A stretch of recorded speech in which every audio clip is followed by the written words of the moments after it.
going on, people? It's the Black Man Unfiltered Network, man. It's the one-on-one sports show. My name is Dante. Hey, what's up, everybody? I'm Shawnee. Oh man, and we it's winding down. It's I know right now we was trying to get topics for the show. It was like, man, I was thinking it's really slowing up, and then I thought about it. This is the Warriors, of course, are up 3-2. That's the number one. That's the one of the bigger news stories in sports.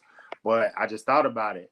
I don't talk about it too much on here, but it's just like I've been listening to if your team didn't make the playoff, you've been like you waiting for the finals to be over, draft, free agency to kick off. Because it's kind of like I know people get mad at me, like people care more about the off-season stuff than the in-season stuff. And I was just like, well, it kind of happens with the NBA is in other leagues like NFL. If your team didn't make it, you waiting. And it's just like as soon as it gets to and then obviously the finals isn't the Super Bowl. It's a big event. But it's like everybody's talking and the agents, like you always talk about the player empowerment movement. So you have a lot of agents talking and, Rudy Gobert, he already got Vegas odds of where he gonna go, and I think they said Toronto is the favorite. Yeah, it's just because like during the offseason, in particular the draft, more so football than basketball, because this basketball draft is just you got to be a basketball head to really watch it. Because a lot of times they'll come on. It's not really, a lot of people don't tune in to the basketball draft. Nah. But the football draft, it gives the fan bases. It lets all fan bases. That's why I like it when they started kind of touring around. Yeah. Getting out of New York and going everywhere, treat it like a Super Bowl, really, because it gives all the fan bases the time to interact with it. If they team to make the Super Bowl, then they can. Some of them don't really care, really. They just you watch wait because they want to watch the game. But the draft, it just allows you because everybody's team is going to be involved. So it just gives you something to root for. So, but quick thing I want to do real quick though, I wanted to give a shout out to my Astros to become the first team in Major League history to have, to really pitch 2 immaculate innings in a game. And boys just came out of nowhere. One was done by the starting pitcher, Freddie Garcia, and then one was done by I think it was the second inning by Garcia and the 7th inning by Phil Maton from the bullpen. So shout out to the Astros for making history today. I mean, they made it right here in Arlington. I mean, it was disappointing. But before I get to that, Dark Stage, I appreciate you checking us out. I see what you mean about comparing the dynasty eras and things like that. But what you got to remember is, if you're talking about the Celtics from, you said 1950s and 60s, like you put in your comment, look at how many teams there were. And look at how, just look at the amount of teams. And it's not taking a shot at the Celtics because they still won, but there were fewer teams and they dominated those fewer teams. And if you want to just bring up things from historical aspect, like what the Warriors have done to be able to have this core of team this long together and be on the brink of another championship, which, to be honest, and we'll get to that later about Andrew Wiggins, and I stand by this. As a first overall pick, he was a bust. But you were able to have the foresight to be like, hey, let's get a guy like that. Let's make him. Now, you didn't think he was going to be a 4th option. You didn't know Jordan Poole was going to surpass him in offensive skill. But you have Steph, Clay, Poole, and then Wiggins. And that's why, having that type of talent. They might not be quite as deep as the Celtics, but they have, top level in talent where he can just focus on defense. And he, so it's just like, the Warriors deserve their props, but we said it before. If you weren't able to check out, you should every Wednesday. We talked about how, we got to give more recognition to the previous eras because they did do it. And I'm not going to lie, playing in Chuck Taylor's is not easy. I would never do it. And then the way they played and the way the technology is advanced, players have moved on, but we should never forget the past. And I hate it when the old guys shit on the young guys. I hate that. Only thing I gotta say is, I'm saying he he said don't compare him to the 50s or 60s Celtics. I mean, one, obviously there's more teams now than there was back then, and 2, especially since they came into the era of free agency, like you said, those teams back then. Similar, I heard I was watching the Pivot podcast, and Eric Dickerson was saying the same thing about football. Once some players pretty much got drafted by their respective teams and NBA as well, and they pretty much own their rights. Even when their contracts ended, it was still up to the team. Free agency wasn't a thing back then. So, yeah, I mean, nothing going compared to the Celtics. What, 16 championships right now? If they win this year, it'll be 17. Yeah, so no, they got 17. If they win, it'll be 18. Because that's why. Oh, that's right. Yeah, I root so hard against them because whoever if they win, the Lakers, then they get 18. But right now, the Warriors. Well, I think the Warriors are probably within the last 20 years, basically since the beginning of 2000. I think they'll be the second best dynasty behind the Spurs. That's just one. That team just doesn't get no recognition. That Tim Duncan era is just amazing. It's arguably better than Kobe. He just don't get no recognition. He just goes away.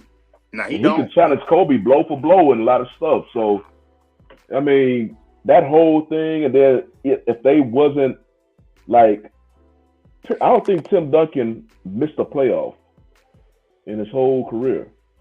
I don't think so. When the Warriors, even though it was due to injury, the last two seasons where they basically finished so far down, they got one of the top 3 picks. Spurs didn't even get that. If they didn't win the final, it was a blown season. That's how dominant they were. But they were not in a major media market. Their star player wasn't, the star player wasn't a major figurehead, I guess. Tim Duncan just showed up, and then Ginobili came, and Parker came, and everybody just showed up. So I think that the Spurs of the last 20 years are probably the biggest dynasty outside the Bulls in this new era. I'll say of the new era, I will say that if you go dynasties wise, they were the most consistent because they won the 5 rings, and theirs started, 99 was the lockout season.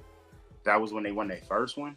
And so you win that one, and you win the one after the lockout season, then you come back, the Lakers win the 3 straight, and then you come back and you win.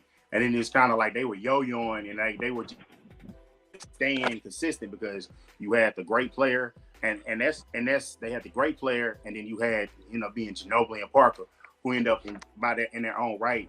They are Hall of Fame players, but I don't think too many people were mad that they didn't make the 75. It was one of those deals to where, you knew they were great players, but it's like Tim was head and shoulders above them.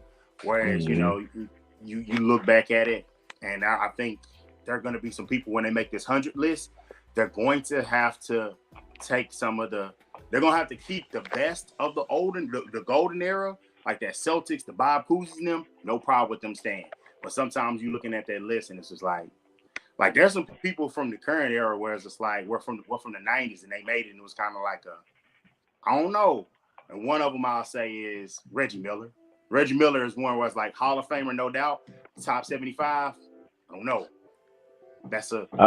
I mean, from everything I heard, putting at that top 75 list, I personally think, I guess they're doing it every 25 years. Yeah. Because that 50 was the first one. Yeah, and the 50, I think it's just hard as hell to take one out. Who you gonna take out if you're gonna put in? What they did is what they did with the original list, and it just shows how the NBA has grown and progressed. I think it was 5 from each position or whatever, however they wanted to do it. Like, it was positions and not players. And that's how, and then they kept the original 50 and just added 25. That's where they made the mistake. You had 2 times to get it right. The first time you messed up, okay, cool. The second time, instead of doing that, we should have tweaked it a little bit. Like I mentioned earlier, we don't want to forget the older era. But if we've seen better than that, it's like sometimes sports is the only thing where we would never go around with the, I was watching a movie from the 2000s the other day. We never walk around with a sidekick. We never walk around with a sidekick when we got an iPhone 13 or whatever top Android is. We would never do that. But in sports is the only place where it was like, man, this guy was so, it's like, no, we're not going to forget him. We still, Will Chamberlain, Bill Russell, we still bring them up about how great they were and what they did and the accolades. And we had grainy, bad video. So it's like, it's like you got to find a balance. And like one thing the NBA did right was the couple of seasons Shaq had. If you look at it, when you look back at it, it's like, oh, he was top 50. Yeah, bro. He only been in the league like less than 5 years. But he had made such an impact and already made the finals and was, pushing it already. And I know I know like people like Luka, people gonna have him high up on the next one because his career will be done by then. But it's gonna be real interesting to see how it goes the next time around. Who goes where, and how you rank in team success versus individuals. Because basketball, that one dominant player changes it all. And it's like I'm glad that it happened at this time, and then it's right when LeBron's getting ready to fade out. Maybe some of these younger guys like a Luka or Trae Young can see, like, look how do you want to be remembered? Like, this is what it's about. Like, be good with those guys in those suits. Like, one of my favorite moments, I know everybody talks about it, but to see LeBron and Jordan embracing, I was like, that's real. That's crazy. Because, like, you've been compared to him. He's been compared to you his whole life. And then I always wish LeBron and Kobe would have met in the finals. Even LeBron mentioned to him he didn't hold up his end of the bargain. What was that in 08 when they lost to the Celtics? When I'll say that, and I'll say when I give you one better, when the Celtics, remember when KG got hurt and he couldn't make the finals? The Magic made the finals and not the Cavs. And I was like, that was like probably even healthy, especially healthy, they couldn't beat that Celtics team. Was that the one that LeBron was talking about? When the Magic made, I think it was when the Magic made it, because but that was one of the kind of the stacks on top of, like, was just kind of pissing LeBron off because they wasn't really giving him the team. That's why he originally left Cleveland. They couldn't get the guys, and they like the trades they were going for it, and guys like didn't want to. Like, I've heard rumors of Amari Stoudemire didn't want to take the trade and go to Cleveland, and he didn't want to play there, and it was one of them kind of deals in which it worked out because after the trade deadline, he had a terrible injury, and it's just like sometimes you think about moments like that where they couldn't get the guys and they didn't make it, or moves like this, and like I love Carmelo Anthony, and I felt like he was a fantastic player. But if he doesn't force his way to New York, all the assets that they traded for him, they actually would have been able to sign him in free agency, keep some of those assets, and then even though they had signed Amari Stoudemire and the injury concerns, they could have amnesty waived him. So you could have waived him, had Billups, Melo, Tyson Chandler holding down the middle, and which covers up for Melo's lack of defense, and you were able to probably still have a young Gallinari and a multitude of other players that they gave up to Denver. But Melo forced that hand. It's like, if he doesn't force his hand, what happens? Better yet, if he doesn't try to not be in the shadow of LeBron, if he just becomes a free agent that same summer, LeBron becomes a free agent, that 2010 summer. He set his up for the next year, and then the CBA was in doubt. And that's rumored to why he took the deal, because he was trying to get the bread, which is why he gets the bad rap. But yeah, because it was supposed to be him, Wade, and LeBron in Miami. Because that was the to stay in New York, so they got bust. And and that's one of those deals where you talk about, think about your legacy and things setting you up. Like, and I never blame a guy for getting the money. Like people always say at the end, I think we overrate the free agency thing, because those were guys in their primes linking up, and those were younger guys. When you say Kobe didn't do that, you got to realize Kobe was drafted in 96. LeBron was drafted in 03. That's a big time. That's a big age gap as far as thinking the same way. So, like, yeah, Kobe took the money, played his whole career in LA. That's a lot of taxes. He needed a little nest egg, and he started businesses with that and things of that nature. So it's just kind of like sometimes when guys look at like things, it's like things happen where they may. I mean, I know he asked out. I'm glad he stayed his entire career. I mean, obviously, I wish he was here longer to see, his mentor impact on the game. But one thing I will say is, I don't mind it that Jason Tatum really looked up to Kobe, but the pictures and all the stuff, and I see him, man, he really wore that out. He wore that out fast, and it was almost, to me, it was just like, look, I felt great to see a Celtic wearing something Laker. I mean, it kind of messes with me a little bit on the rivalry, but it's just like a former Laker can have that much kind of an impact over a younger generation. That makes me feel good. And there's almost no Celtic that you can say that if you talk about cultural impact as far as basketball, you say a Celtic, you think Bird. Mm-hmm. Or you think the guy that's on the MVP trophy for all the winning he did. You can't think of it more recently, So that kind of makes me giggle. Man, what's going on, Marcus? I appreciate you checking in, man. Oh, yeah, I saw him peeping up in that comment section. Yeah, because I was gonna get to it. I know we've been talking to basketball, but I'm waiting for them to officially announce, because I saw somebody talking about it on Facebook. He was trying to take bets on the Earl Spence Terrence Bud Crawford fight, and I was just kind of like, I hope boxing is not getting in the way. And I will say this: I know Marcus is a big UFC fan, and he's mentioned it about UFC and how great it is. I'll say this about UFC: whenever I look up the fighters or I ask my friends that are big into it, they'll be like, "Hey, that's the top dude. That's the top dude." And Dana White, as much as he is, as MAGA as he is, he runs a good operation. And he said it openly. He saw how boxing failed, and he didn't want UFC to be that. Now, he doesn't pay his guys what he should, but he gives the fights that people want. I would say boxing will keep that same bad stigma if this fight doesn't happen soon. If it doesn't happen soon and they let the politics get in the way, that's a problem. Because my thing is, yeah, it's a big money fight, and there may not be too many other big money fights. Develop the other fighters, but give us the fight we want to see right now. For the legacy and everything, guys are in their prime. I mean, I even know, like, I heard it rumored it's not going to be in Vegas. It's not going to be at AT&T, because I feel like Spence, that's like his home ground. But not just that. Boxing is associated with, Vegas is associated with big prize fights and a lot of other stuff that we don't really talk about on this show. So that's what Vegas is for.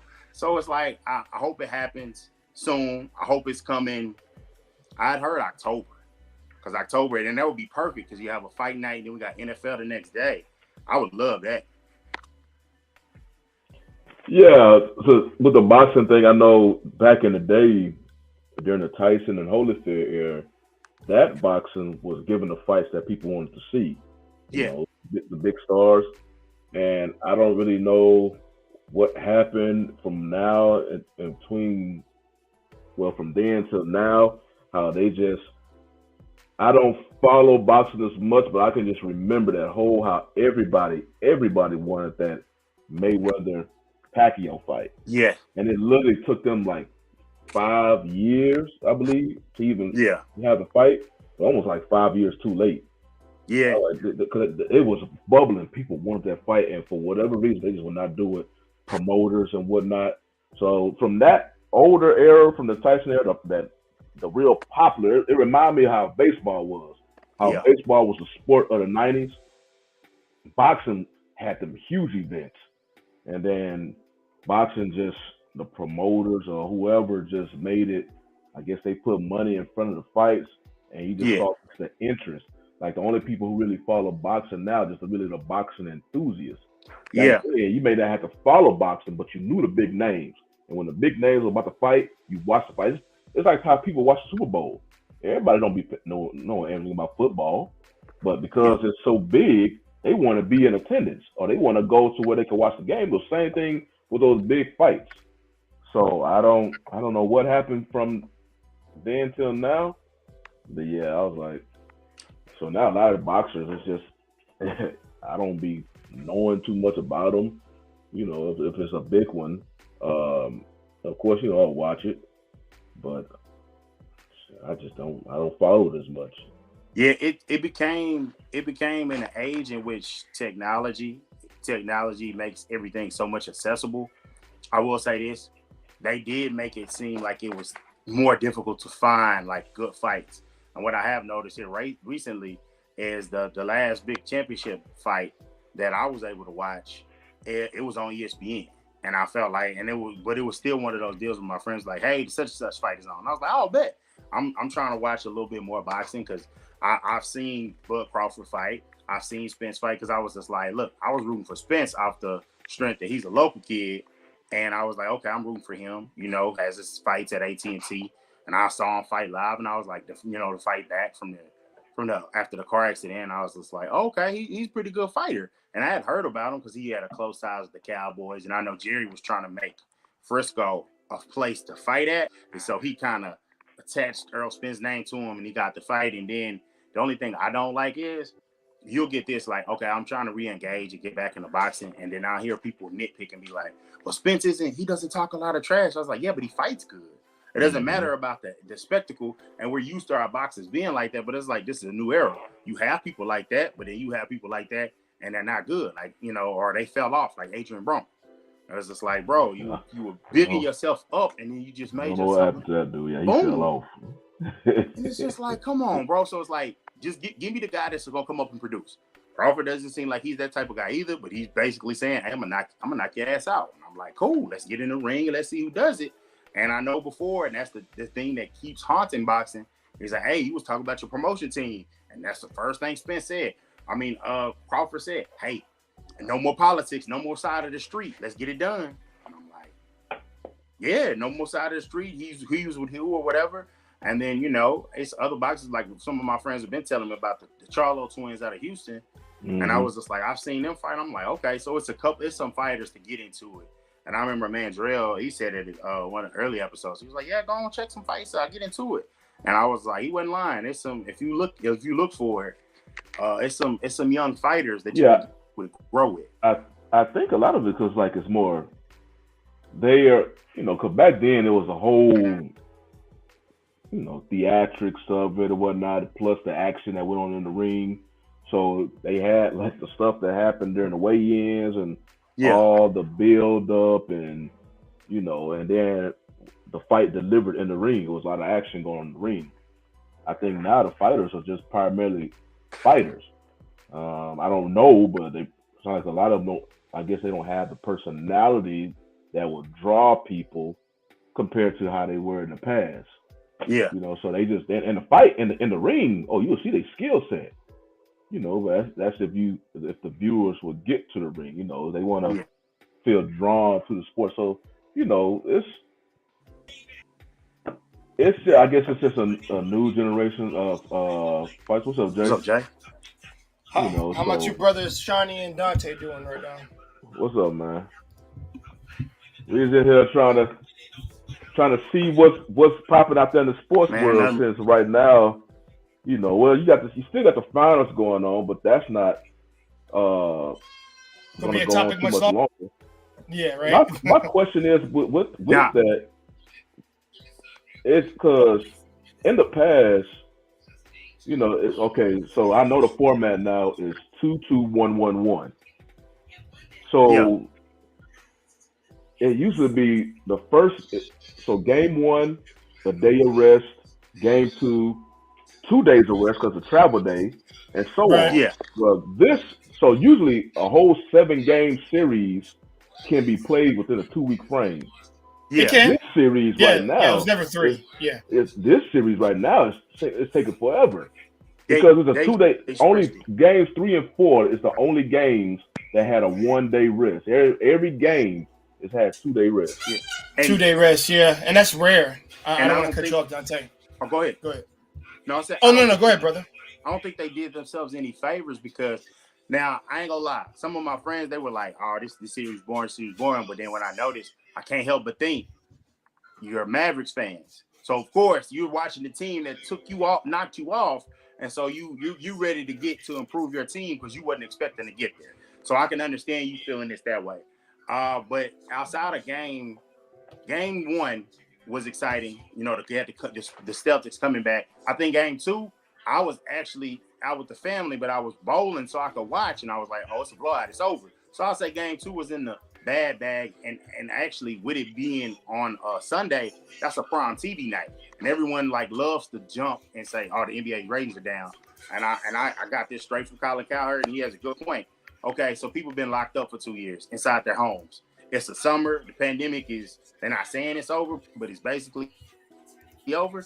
You know, if it's not on a Sunday, if it's not on a Tuesday or a Monday, which I felt Monday was a good night because there's nothing going on, you really going to be out doing stuff and you'll be like, catch what's going on with the finals and passing. But I don't think it's been a great finals. I think it's been solid. I think the third quarter was a really good quarter because the Celtics had not been playing good in the third quarter, but them going back and forth. But once Jordan Poole hit that nearly half court heave, I was like, yeah, this is a wrap. that you could just feel the crowd. And I was like, yeah, this is a wrap. But it's like that was an exciting quarter. I think tomorrow, I think it'll be a good game. But I'm not gonna say this. I wouldn't be surprised if it goes 7. And then I know people are gonna be like, well, the NBA wanted to go 7, blah blah blah. I mean, it'll be cool. Father's Day, Game 7. I think that'll be cool. But I think it's been a solid series. As a Laker fan, no, I don't want to see the Celtics there, but it is good to see. Everyone hates super teams. Look at the Celtics drafted. You see them in the finals. You see the Warriors. So for that, so it's kind of like sometimes NBA fans or the casual, they say they don't like things, and then it's like you get what you say that you want, and you're not watching, like, or you're not happy about it. So it's like pick a side. Well, Dante, with that, I have to, because I want you both to hear me on this. We'll go back to the amount of time you can rest. Back in the day, it should be 2 days. You would get you would get like 2 days off. Then here's the game, and then maybe that 1 day on the first game. Of course, like you'll get that 1 day rest. After you're gonna go the next day to just because you're in the same state. I get that. That format makes sense. Can nobody just get there?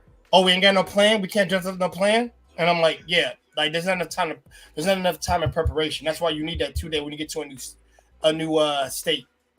So that makes sense to me. But if it's like one day, that's not possible, bro. That means that as soon as the game's over, they gotta take a freaking like 12 or 1 a.m. flight over there, and they gotta draft whatever players they own. Either they talk on a plane, why they talk about the game plan and whatnot. Yeah, the game plan of like taking down the team. Sorry about that guy stuttered for a second, because you know how silly that shit is. That they wouldn't have enough time, bro, and they might just get mollywopped. East Coast, so they got to deal with that whole. Yeah, I bet you that time difference is. The time difference is bad. It's mean, and I'm with you, Jay. Like what you said, and I meant to make this point. It just slipped on me. It San Antonio. We nitpick at the NBA so much, and I love it. Like I love football more, but I love it all really close. It is kind of like you got to realize they got to space those games out. And I know people been nitpicking about everything, but also, how much would you nitpick if you said, like you said, fly from LA to, from San Francisco to Boston, and then 1 day off, and then boom, let's go play. How much would you say? Hey man, both teams kind of got dead legs, and you get a crappy performance. And this is the time where they need a day off. At least 20 million people come tuning in, and you want your players to be at their best. So no, I'm fully with it. I do think they need to, for the plan that we laying out right here, they need to try to start the finals on a Monday. I remember for a while it was like they would do the Tuesday off, and then it got moved to Thursday. Yeah. For games 1 through 2. And then that means game 3, prime TV night, is going to be on Sunday, and then the next one is going to be on Wednesday. But if you go on that format and when you do it like that, it gets a little tough. Well, not Wednesday, you would have it on Tuesday if it's in the same city. But what they did was when the Lakers and Celtics kept playing, they did the 2-3-2, and I feel like that one is tricky. I always felt like if you do the 2-3-2. You're rewarding the team for not having home court, because basically, not to bring up my team, but when the Pistons got that split in LA, the game never got back to LA because I got 3 straight home games. I felt like it is, sometimes. Oh yeah, and they changed that up too. Yeah, so it'd be the 2 games at the home at the opponents, and then it's one, and then you gotta. Now that would be 2 day rest. We're gonna do that 2 day traveling thing. Where it's like I said, when Miami did it with Boston, same thing. We got a 2 here, they're 2 there, then we got to fly back here, then go back up there. Yeah, it's that 2-2-1-1-1. I think hockey still do that 2-3-2. No, and I've actually been watching hockey, so I've watched a hockey game before in my life. I've been to one, and their format is very different. Like when they do their 4-3 games, they got to do whenever in the playoffs and shit. They got to do that, bro. Man, because sometimes they got to travel down and back. I feel like, to be honest, I know it actually probably got it worse than the basketball players. I'm a lot. The hockey players got it worse. And then they hockey, they so rugged with it. They get injuries and they don't want to let you know. They'll be like lower body injuries. Like, bro, we saw him tore his ACL, lower body injury. They're not telling you nothing. And it's like, it's grimy, but it's grimy because I ain't gonna lie. if you moved it and you made guys play like that, sometimes in the NBA, you're gonna grind them down. But hockey, however they system works, they grind them down and they keep them going and they make it like the freaking Dallas Stars, their goaltender, they traded him away for cap space, but basically he's gonna have to retire. He's so banged up. And that's that thing. Those games are a toll on other players, Dante. You know that, man. Like 82 games in the basketball is like. And I tell people, listen, cats, you don't know how competitive fucking hockey is. Like, you don't understand. You're getting rammed. You're getting bull. Like, dude, it's literally football on skates. On skates. And listen, ain't no soft ass sport. Like, bro, you can get like wore down from being have an arm injury. You can have whatever. They have the physicality of football, but play the football players, the same amount of games as basketball. And don't just make them white boys. And what's crazy, they their finals are in June. Training camp gonna start in like September because they start before basketball. They do, which is crazy. Like after it's over, they got to go right. So and that's why what the Tampa Bay Lightning going for a three-peat is really impressive. You've had this. Yeah, man, I go lie. I was surprised they won last year. Playing like they beat New York. Because that's what happened to the. I'm surprised they beat New York, bro. That's an annoying city. They fans, oh man. Hey, man. Listen, even worse with baseball, and I hate baseball. But I'd be like, bro, like all y'all New York teams just suck, bro. We hear him crying all the time about my Astros. Yeah, man. I ain't gonna cry. Yeah. I ain't gonna lie. I used to really hate the Yankees because, like, right when I was a kid and the Rangers, I didn't realize we had never made the playoffs until like the 90s, and we won. And each time we won, our reward was playing the Yankees. And I think we had the MVP. Didn't win a game. We didn't win a game, so I hated them. Now, what made me respect them and want to be like, I want to be at the big dog table, making a back-to-back World Series, and then not just that, but like having people care. Like I'm going to say in baseball, the owners' meetings is where they do all the business, and like all the agents are there, and they was like the owners' meetings are waiting for the Rangers to make a move, and I felt like we had the baseball world in our hands, and ever since that moment, Zach Greinke didn't come. And nothing really quite felt our way. We won a few more division titles. We had the situation in Toronto happen with the bottles and choking the series, and everything just wasn't right since then. And it was just like better yet, the pitch that made me not hate the Yankees no more. A-Rod, who we had signed, and everybody knows the $252 million. We struck him out to go to our first World Series, and I didn't give a damn about the Yankees and hating them ever since. And then honestly, if you look at it. And I'll be completely honest. As a kid growing up, we have a team that's as sorry as the Yankees, the Rangers was. And you find other teams to be like, well, who's good? One team in my early 20s that had a lot of black people on it was the Phillies. And I'll say this: I separate certain teams in certain cities from like I would never root for the Eagles unless my blood relative as my younger brother or my son play for them. But like the Phillies, I rooted for them. They had Rollins. He was an MVP. They had Howard. I think he was an MVP. I was like, cool, I can root for them to the Rangers get back good. I also hated the Yankees so much, and they kept the damn sob story of the Red Sox. Rooted for them to finally win a damn championship. And when I realized it was like, man, they fans suck. Like I can't believe I made a play like that. But them dudes, they're annoying as hell. That's why when people say Boston just must not be big enough. When you say like the Cowboys are the worst fan base, y'all must not know that Boston people are insufferable. And if you've ever listened to their sports talk radio, the accents are funny to me, but they're insufferable. They are. Well, that's like a lot of the East Coast cities like that. But I think the reason they be saying that about the Cowboys because the Cowboys, they always it is America's team because I found that out when I had to go traveling for work. I bet East Coast and West Coast. There's Cowboys fans all over. I'm like, damn. Down here there, yeah. My Texas, two uncles are Cowboy fans. It's really just. I mean, you'll see other team, fans of teams here in Texas, but Cowboys have this own lot. That's why I understand why the Dallas mayor trying to talk about getting another football team on here. They wouldn't support it. Yeah, that boy was drinking. But with the whole East Coast cities, that's just they are so. Let me see. They're so passionate about their teams Yes. that they treat everything like everything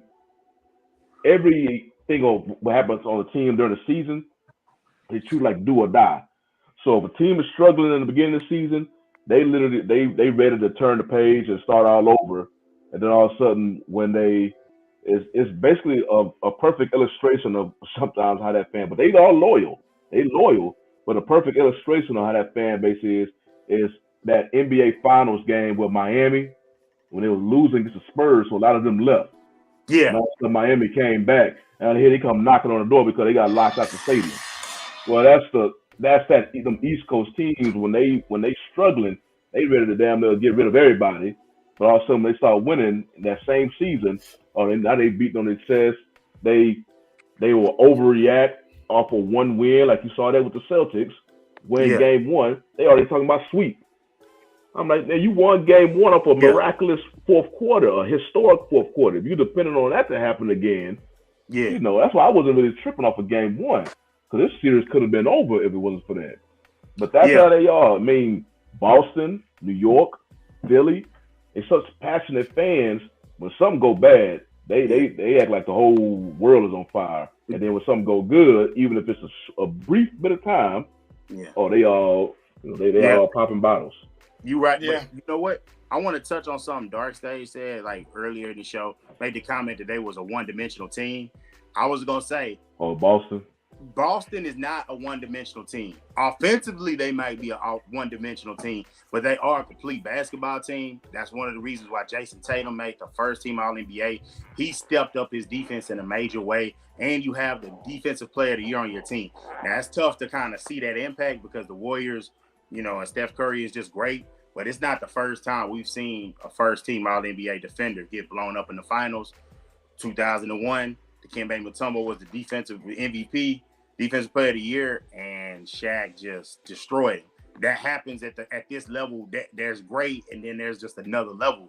But defensively, they play really well, and that's what's kept them in this series. I mean, you literally had a game where, it wasn't just their defense. It was part of it was the defense. They were denying Steph Curry the ball. They was making it tough for him, and because he only had 16, and it wasn't just horrible shooting, but they had him off his rhythm. So now it sucks having to defend the Celtics, but I'm just saying it like it is. I respect them. When they swept the Nets, and then when they beat the Bucks, I was like, because I just knew the Bucks were a better team. When they did that, I was like, hey, they for real. I wish the Heat would have took care of business and they had it. But Jay, I'm gonna ask me. I gotta ask you a question. So, how long you been a Heat fan?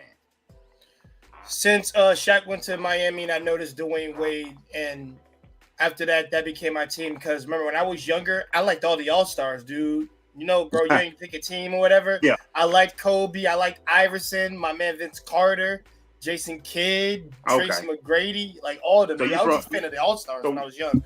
But I have a team. We're from the same era. Cool. So how do you feel? I hear this all the time, and I think it's just the craziest question. But since we got time today, do you give Ray Allen the credit for saving that game for the Heat, or do you give him credit? Because I hear a lot of people say, well, he saved that game. And I feel like when they say that, I feel like it's almost like you trolling. Because did you not watch the game? Oh, you're talking about like a backhanded comment to it's like a backside comment towards LeBron James because he didn't do it. Okay, let's correct something, guys. I will say this. Without LeBron, first of all, LeBron missed that three. Then they gave it to him again, and he made it. So let's just get that right. Without him making that three, they don't go up at all. They just lose. And then after that, and I would say if it's three people, it's LeBron, it's Bosh, and then it's Ray Allen. And then Bosh again with the block against freaking, was it Ginobili? I think it was Ginobili or Parker. I think it was Ginobili. He did the block on Manu Ginobili. Without those four things, they don't win. So it's not all Ray Allen, but let me give Ray Allen his credit though, because Dante, we got to be real. Yeah, that was a clutch three. Shot. That was a big shot. That is a game-changing shot. It's the same thing with the Falcons and the Patriots. Whenever they went in that finals, and where like Edelman caught that ball that bounced off his freaking leg, like bro, that that's an important shot or important catch. I just look at it, them players get paid millions. They get paid millions of dollars too to perform. They do. So yeah, like it's really only reason that shot is really brought up as much because it's people trying to use it as a knock. Yeah, a knock towards LeBron James. Like it's just like I said, But don't forget, he did get Ray Allen to come over to play for him. I needed a Heat fan to say it on the record because I think people just want to say it because I was bringing up the breakdown, but it's the whole article and I don't have time to read the whole article. But like if you look at it, he scored or assisted on so many points on that drive to catch them up, and it's just kind of like at some point, like as soon as he lost his headband, that motherfucker turned up. He was just like, because he had to dunk it, and then he just started shooting. Headband came off, and he went at it because I ain't gonna lie. I didn't want him to win as much because at the point where I was into the championships, I respected his greatness, but I didn't want him to win more than Kobe. It was one of them deals. But then I came to the point when it was the Kobe LeBron thing with the puppets. I want to say sometime around there, a little bit after that, I was just like, look, I graduated high school in 2005. He graduated in 2003. I remember the covers like, is he good enough to play in the league? And I was like, this is crazy. No social media yet. And it's just like he was the first one on high school, and I was like, this dude is really great. And I kind of stepped aside. I was like, bro, Kobe's my guy, Lakers are my team. I can still enjoy how cold this dude is. So by the time he came to the Lakers, I was you can ask my wife, she was just like, she's not a casual sportsman. She was just like, are they watching everything this man does? I was like, yeah, they just said he having dinner with Magic Johnson. Like they was tracking him by the minute because we had fallen so far, we needed him to bring us back. Now I knew at time he was gonna get old. I didn't think he was gonna age like he is now. But I saw a lot of Laker fans like, that's Kobe's franchise. That's Kobe. For the record. Yep. The Lakers get stars. The Lakers get stars, period. So if you are a star player, you're home in LA. So it's not just like, oh, that's just Kobe's franchise. No, it's Magic's, it's Kareem's, it's Shaq's, it's Elgin Baylor's, it's Jerry West, the logo. It's so many others that were, James Worthy. Don't want to disrespect him. It's so many great players. Byron Scott legacy. Right. It's not just this is just Kobe. Like, so I think that standpoint, like a lot of people disagree with me, but I was like, you don't get it. Like an old head was that me in the store. He's like, I had my championship shirt on. He was like, are you happy about that? That ain't. And I was just like, so you'd rather lose. You'd rather, and no disrespect. And I'm going to try not to crap on them too much. Hey, bro, what has Josh Hart, Brandon Ingram, and all them guys done? And then then people take it out of context and say, look, Julius Randle made first team All-NBA. Lakers should have kept him. Well, after the Lakers got rid of him, he went to New Orleans, didn't make it. Went to the Knicks, signed a short deal, wasn't good enough, opted in. Then after he signed that deal, and then he explodes, then he gets the max deal. So it's like, bro, y'all are talking about these moves way down the line. And it's just kind of like, you can say now people are like, Lakers lost their trade. I know when the draft hits, they're going to say, hey, you traded this. You won a championship. Bubble or not, you won a championship. You got what you needed. Anthony Davis, it is what it is. I still like him because he was one of those that as a Laker fan, I was like, it'd be great to get him, but I was like, that's impossible. Didn't see the steps getting here. But it's just one of those deals where sometimes people can not like a team so much, Lakers or like a player, LeBron. Well, Dante, I do want to say this to you.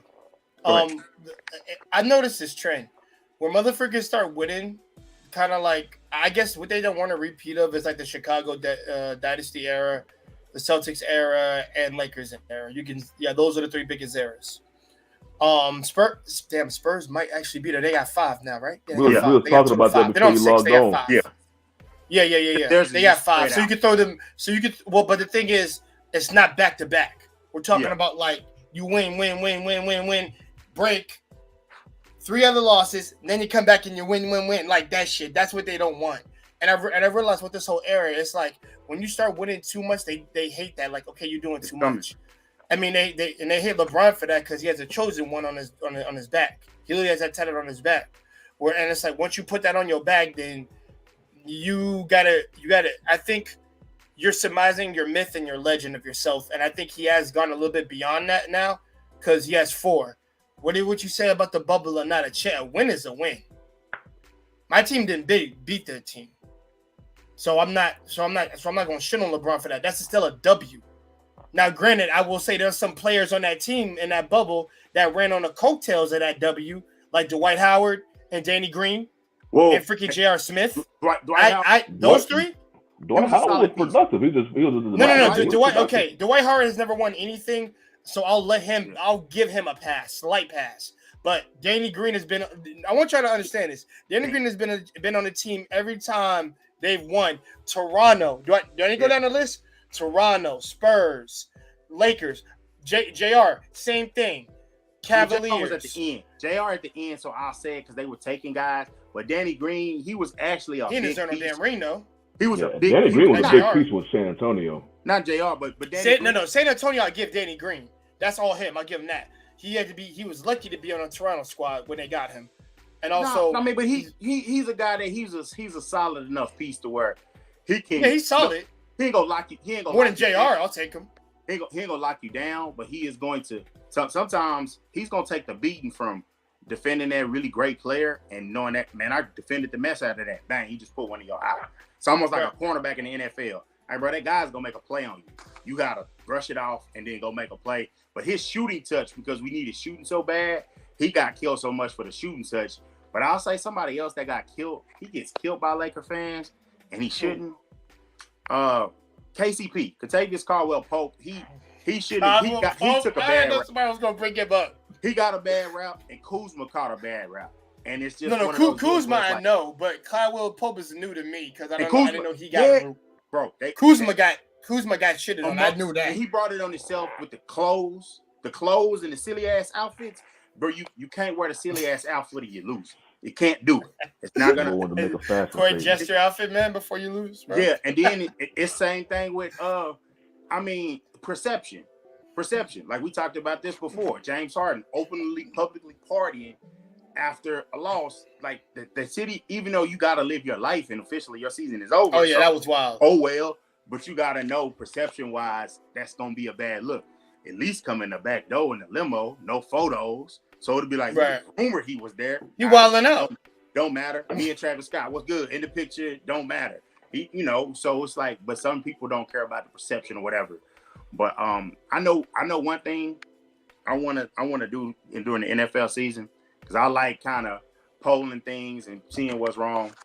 We was talking about the Cowboys fan base. I want all of y'all that know individual Cowboy fans, I want y'all, because everyone always tells me, y'all always say y'all gonna win every year. The people that I hang around do not say that. The people I really don't want to kick it with you if you say that. So they say it every year, man. I will have them on the show and I will tell them why they're wrong and why they need to. What's the show from Larry David? Curb Your Enthusiasm. I will tell them to their face. So that is anybody in the chat, Jay, Sean, tell them. I ain't a Cowboy fan, so I got uncles though. But at the same time, if your uncles are like that, I don't want to do your uncles bad, but I will educate them. I will educate them because that's one thing. You can't talk to old school cats. My whole thing about the Cowboys, I'm sporting the Cowboys hat right now. My whole thing about Shawnee, them Shawnee, I'm gonna say this: you're the most level-headed Cowboy fan I've met in my life. I'm into that. I don't know. Everybody else is crazy. I don't know what to stick my chest out about the Cowboys. Because my thing is, with the Cowboys, you see the same thing every year, and not only the fan base keep believing that something we're gonna win the Super Bowl or whatnot, but apparently the front office, they use the same formula every offseason to put together a team, and literally the team finishes. You have 4 seasons. 2 of them was straight up mediocre. One of you may have like a 13-win season, so they'll put all their chips on that 13-win season, and then you may have a 10 or 11-win season, something like that, or really just barely make the playoffs, something like that. So, but they have they use the same format because they don't want to spend money in free agency. Yeah. So they really just putting all their chips because they're playing in a weak division. Yeah. If that division starts to get stronger, and who knows, maybe it'll be better for the Cowboys because maybe they'll be better tested for the rest of the teams when the playoffs come. I think it hurts them they play in such a weak division. I'm with you. I feel like I know a lot of people are hyped, and that's the weird spot to be with them in. I feel like I'm still gonna pick them to win the division unless several key players get hurt for long stretches, but it's just kind of like when it comes to the Cowboys, I'll say this as a defense of them as a fan, as delusional as you might say that they are, that's about how delusional people get against them, because a great offensive line is really important. Great receivers are really important. A defensive line like Jordan Davis, I love the Jordan Davis pick, and I think that's going to make the Eagles really strong. But for you to say here with a sound mind, an irrational mind, if you to be like, look, Jalen Hurts is better than Dak Prescott, he's going to be able to take a leap. You're taking a leap of faith. Just like the Cowboys, you might say the Cowboys are taking a leap of faith that they're going to do all these things. Taking a leap of faith of saying, hey, this guy is going to lead them to the playoffs, have them win the division. Like, I just don't see it. I don't see it. It's irrational. It's irrational. Like, man, I defend Colin Cowherd at times. For him to put, like, what he said about Wentz, and I was like, bro, you still riding the Wentz train? Come on, dog. Like, one time, I admit, during the draft, I would have drafted Wentz before Dak, because Wentz had technically the better QB package. Yeah. But one thing you can't see, and one thing you really can't see until years go, is what's between the head. And Wentz, can't see it.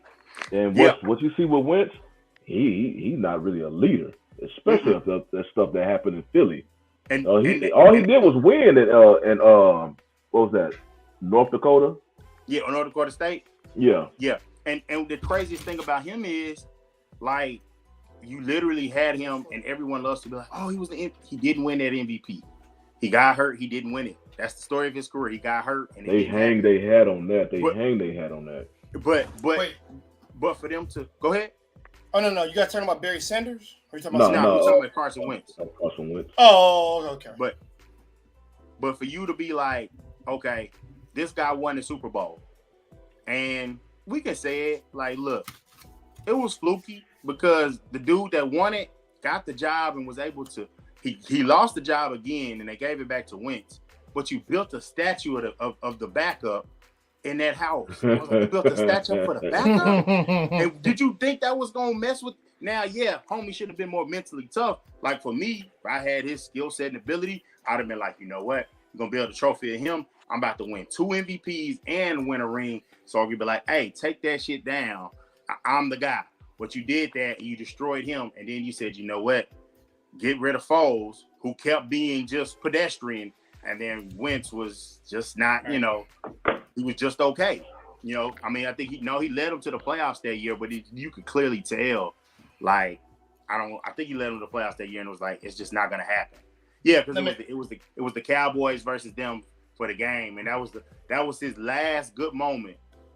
I think he didn't say it, but you could tell Dak was kind of banged up, and they went up to Philly. He didn't have it. Wentz, he didn't really have it either, but they won the game. It was one of those where, and that's why, like, I'm a big fan of Mina Comps. Quarterback win is not a stat, because you can literally, the guy that led a team to the conference championship, Jimmy Garoppolo, they benching him. Oh, Jimmy Garoppolo, I remember that. Yeah, they benching him because it's like quarterbacks win on a stat, bro. Like, you got that win up in Green Bay off of defensive special teams. They literally don't want you to throw the ball. You literally close your eyes throwing the ball in the Super Bowl and you got picked off. Like, come on, bro. Like, that's why, like, when we measuring it and people get irrational, and I won't get into people get irrational and they're talking about Dak, and it's just like, I guess I'm calling for sports fans, like, this football season, I know we love fantasy and we love, be more intelligent. Like, everybody going around, they was floating that Amari Cooper is leaving because he called Dak the Black Kirk Cousins. I was like, bro, y'all not reading verified people's pages or nothing. Y'all just taking stuff and running with it, bro. And it's just like, it gets crazy where you're just like, you know what? I gotta shut the social media off because y'all wilding. Y'all are wilding. Right. Yeah, fan bases don't, I don't listen to fan bases. Yeah, dude, like even with the rumors with Donovan Mitchell to the Heat, bro, I'm still like, just because they had a birthday with Jimmy Butler and shit, like, bro, stop. Then he's not coming over to our team, bro. If he does, bro, like, bro, I'll say this. It's like, let's be real. If he does, y'all gonna jizz yourselves more often than not. But the thing is, he's got to be able to mesh well and shit. But right now, I don't believe that. I don't believe it. You don't believe it? No, I don't. I love Donovan Mitchell. I got a lot of respect for the bro, and he's the only star on the damn Jazz, to be honest. And Rudy Gobert, yeah. But with the whole thing with their manager, yeah, that's bad. But is he gonna leave? I doubt it. He got all the chips in his hands. I was going over that, and it was like, I know. Why would they lose Donovan Mitchell? Said it. Like, Utah keeping a black star is tough, and so they're in a tough position. They're not in the position of all the chips are in Donovan Mitchell's court because the NBA player empowerment. He has the supermax, so he got the bread already, and he all he got to do. No, but is he there for another 3 years, 3, 4, something like that? I think 4. I think another 3 or 4. I can't remember when the extension kicked in, but I know he signed the extension after the bubble season. He signed it after. Yeah. He would have had to sign it before that. Yeah. Yeah. So that's why I said I don't see him going over there personally because dude, he still wants to ball. But the thing is, he did say he came out I want to win. I ain't here to do that. If they get rid of Gobert, like we talked about earlier in the show, if they get rid of Gobert and Gobert goes to Toronto and they get some good pieces back, that's one of the deals where you can look at it. Because I've heard a Gobert trade, I've heard a Hawks trade. Because I feel like if you get Gobert in a place where it's okay, I got a whole bunch of offensive people around me. I know people say, catch him in the pick and roll. It's going to struggle. He's going to do this. He's going to do that. I figure if you have enough talented shooters, he can work. They don't have the pieces. If he goes to the Mavericks, he can work. Because you got Rudy Gobert? You got enough spreading of the floor. But it's just get him in the right situation. You literally have him in Utah and nobody else defends but him. Well, excuse me, Joe Ingles defends, but he was hurt. Right. So Joe Ingles defends and he's solid, but he's all world defending in the paint. If you get him in a situation with some better, some of those 6'8" wings that play power forward, and that can move their feet, I think you can win with them. I mean, Shawnee and Dante, let me ask y'all both this. What teams were you impressed with the playoffs this year? Were you impressed with the Grizzlies, the Mavericks? I know everybody's gonna say that really impressed with them. Well, I was them two are probably the first two, the Grizz and the Mavs. Because it's been a while since the Grizzlies in the freaking playoffs. Because who knows how far they could. I still think Warriors would have pulled that series off, but who knows what could have happened if would have helped Morant. Mavs. It was impressive, but they got in because it was a lightning strike. A shit show on the last game. That game 7 versus Phoenix. It's bad, bro. You don't know how bad that game is to me. It happens in sports. You just don't. Of course, you don't want it to happen at that time. Literally one team is making everything, you're not making anything. Yeah. And that's what happened in game 1 in the finals. It happens. It's just happened that happened in one quarter. Well, against the Mavs and the Suns, it happened the entire game. From tip-off, Mavs sitting here making everything, but Suns can go. But I think those two teams, the East, I don't really say no team really, got my attention like that in the East because injuries. Yeah, I kind of expected what happened to Brooklyn, and that team that just fit what happened. What that team went through all season, it just. Fit. I don't know what. Well, but they didn't win one. That's the crazy thing. I imagine when they won, they're losing. Nuggets are going to be the same every year for me because, bro, Jokic ain't enough. He really ain't enough. No, but you keep forgetting that Jamal Murray's supposed to come back. Jamal Murray. I'm with Shawnee. Yeah. Wait, the Mavericks. Did he play this year? No, he didn't play. He didn't play. No. I was wondering because that's what I was asking. Did he even play this year? Because I remember his knee got hurt and he just couldn't come back. So okay. So I feel that's twice now. Damn it, though. Yeah. Well, he got hurt last year and this year. He got hurt last year, so he missed these two. But it's one of those. It's when he hurt the knee, and then I guess they were rehabbing it. And then Michael, I think they need to give it one more shot with Michael. I don't know, man. And that's twice now. No, because here's the deal. Supermax time. He's a back-to-back MVP. He qualifies. I'm taking a Supermax. Take the Supermax. When it kicks in, give it a shot. If it don't work out, all right, trade me. Or trade one of them to get us what we need. Because if they get to the point to where Michael Porter Jr. plays a little bit of defense and is healthy come playoff time, Jamal Murray's healthy come playoff time to get the offense going, so it's not just Jokic get the, Jokic, get the ball in the post or get the ball on the wing, set up the offense, do everything. Defense is improved. Yeah. Like, come on, man, that's too much. But if you have a Porter Jr., you still got Aaron Gordon. Aaron Gordon is a good defender that can defend multiples. I still want to see what they got. I'm interested to see what they got. Wait, so correct me. Eric Gordon is on the Nuggets now? No, he's still with the Aaron Rockets. Gordon. Oh, still with the Aaron Rockets. Gordon. Oh, Aaron. I'm surprised the Rockets. Gordon. I'm surprised he's still in the Rockets because the Rockets are so involved in this youth movement. Yeah, but they kept him. I mean, I'm surprised they do. Yeah, cause it's just like what happened with John Wall. John Wall not hurt, but the Rockets want their youth to play, and John Wall don't want to come off the bench. So the Rockets says, okay, just stay home. And they want right to now, John Wall, right. he's literally sitting on the couch, working out and getting paid millions. That dude, I'll be overall. To me, John Wall's slowly turning into Derrick Rose. Man, he's not even Derrick Rose. Like he's the point guard James Harden. Because Johnny was saying yes, he's working out, but he's in the Houston nightlife. He's a guy that they would see as what was the strip club in DC Stadium. He was at Stadium heavy. He was outside. It's a lot of things with John Wall that's like, bro, I really was rooting for you. Like, and some things I don't even want to get into because it's embarrassing that you're doing. Bro, he was better off with the Wizards. Like, his time came and went. He was a guy that the jumper could never get going, and he was so explosive that once the explosion started to kind of go away and the injuries piled up, and I say it time and time again, the guys that club, you're in the club, even if you're in the section, you standing up, you popping bottles, you on your feet, and you burn 40,000 calories a night running up and down the NBA floor. Hey, bro, that's not a recipe for you staying healthy. It's not. Did you fully take care of your body? No, you did not. Harden, Wall, and any other guys doing it because they're not the only ones. But it's just like you gotta those find are two prominent ones, yeah. Yeah, you gotta find a balance because those are the stars. Nobody, because I never forget I think it was John. Was it John Sally? He was asking Kobe, "Hey man, you about to go out with us?" And he was like, "Nah." He was shooting up shots after the finals, and I was like, "Bro, Kobe, I was partying in the middle of the finals." He was just a different mentality. Different breed. Yeah, he had different mentality than everybody else. Not that much players are like that as far as mentality. It's just a different era. But one thing I want to, I figured it'd be a good closing remarks bit. Is I heard it on First Take. It was just a spur by the moment kind of debate. Stephen A. Will Chamberlain. Nah, it was basically okay. Because you gotta. I know when I mention this player, people can never get over the injury part. You gotta take that out. You gotta take it out. Forget injuries. Right now, we're gonna compare skill set and would you take this player on your team?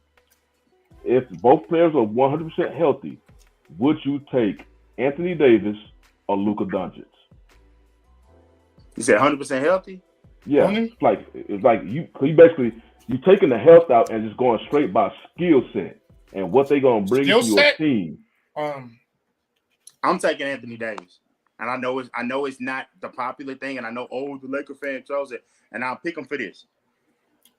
If he were able to stay healthy, if you look at the guys like him, Marcus Camby was another one, and Joakim Noah. Those are the three I can think about. They were a certain Joakim Noah, nobody remembers a certain height at a certain point, and then they just skyrocketed. And Noah, I guess his body dealt with it better. Davis was a certain height, and he grew to be 6'10", and he kept the athletic ability, and he's perfect for this era of basketball. Luka, he's really special. But I got somebody that can be really special on both ends, and I still feel like if he can when he gets older, the jump shot is gonna get a little sweeter. And I think the jumper is still there. If the jumper can get there or where it was, he'll probably never shoot like he did in the bubble again.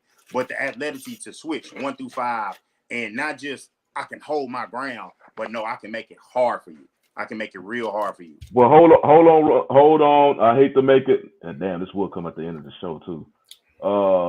Make a hard left. You got Luka. Well, a hard left from that. Cause I just got breaking news. My damn phone would stay on. The Cavs trade for Christian Wood from my Rockets. So they got Christian Wood for the 26th pick, right? and then Boban and Trey Burke will be going to Houston. So the 26th pick, along with Boban and Trey Burke for Christian Wood. I think that's a hell of no, not the Mavs. Mavs. That's a hell of a trade. So now you got Luka with Christian Wood, who was just playing in Houston. Nobody was, playing. But I thought they did. And oh man. So it's Christian Wood to Houston. Christian Wood from the Rockets to the Dallas, and in return the Rockets get the 26th pick along with Boban and Trey Burke. So Boban is gone. Trey Boban Burke didn't play. He probably be waived off the Houston draft. team. And the Mavericks they can't draft. I can name. They would kick us off and shut off the feed if I can name all the players that they didn't take. Desmond Bane right here at TCU. They didn't take, but that hurts the Lakers because that was like the offseason dream and Lakers spear. But I think that's a good trade for Dallas because I could see Christian Wood meshing with Doncic. That's he can mess with him. That's an extra. He gonna give them what they was trying to get from KP. But he wasn't on the court that much. He wasn't on the court Christian enough. Wood will give him that. And Wood is gonna. I think don't be surprised to see him make an All-Star team. But that's all I got. Kudos to forgot the GM at the Mavericks his name because it was so crazy when he got the job. But Nico Harrison. So props to Nico, props for them. But man, that's all I got, man. It's the 1-on-1 Sports Show, Johnny. Yeah, man. I had to break the breaking news right when we get ready to log off. That's what we do, man. But yeah, next week we'll talk about it more, and who knows what will happen since next week. But until then, appreciate y'all for listening in. We'll see y'all next week. Peace.